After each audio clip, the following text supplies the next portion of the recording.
Good morning and welcome back, everyone. Today I am joined by Debra Ross and Ella Ross. You guys are here to tell us about a very interesting documentary leading up to our total solar eclipse, April 8th. First of all, just thanks for joining me. Oh, thanks for having us. Yeah, so this documentary, it is called The Path to the Path. And it's a bit of a full story circle because you, Ella, actually brought the whole family out in 2017 for the eclipse. Well, I just dragged my mom. She was the only one I could get to go with me. But yeah, when I was 11, and before that, I'd always loved astronomy, but when I was 11, I learned that there was going to be a total solar eclipse coming across the country. Nowhere near where we lived, but I was like, Mom, in 5 years, we're going to go. She kind of looked at me and was like, yeah, sure, all right, you're 11. But when I was 16, we got in the car and drove to a little town outside of St. Louis and saw the total solar eclipse.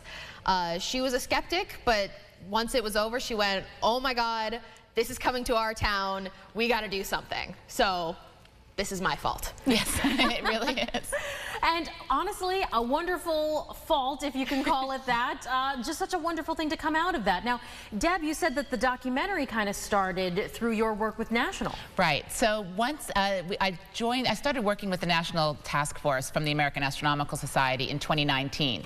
And in 2022, after they visited Rochester and we had the conference here for National, they said, you know, can you come on and co-chair the National Task Force to help communities throughout the country do what Rochester has done?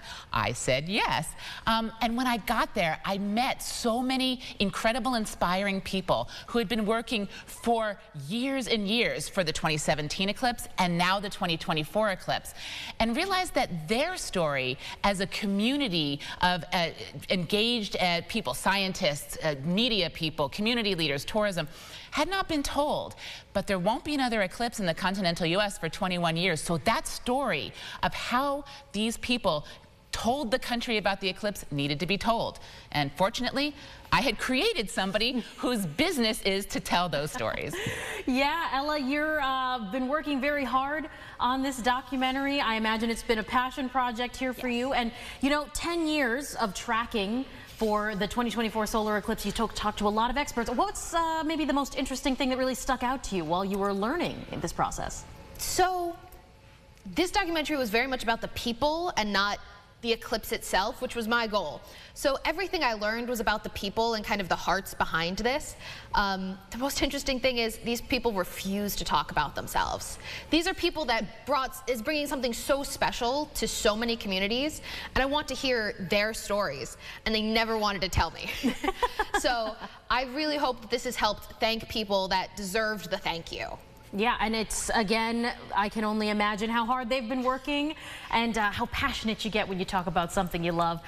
In fact, first of all, thank you guys both for joining me this morning. And we're also going to have some information on how to watch the documentary, where you can find it, and to learn more as we lead up to this 2024 total solar eclipse, April 8th. All the information for the documentary, The Path to the Path, available on rochesterfirst.com.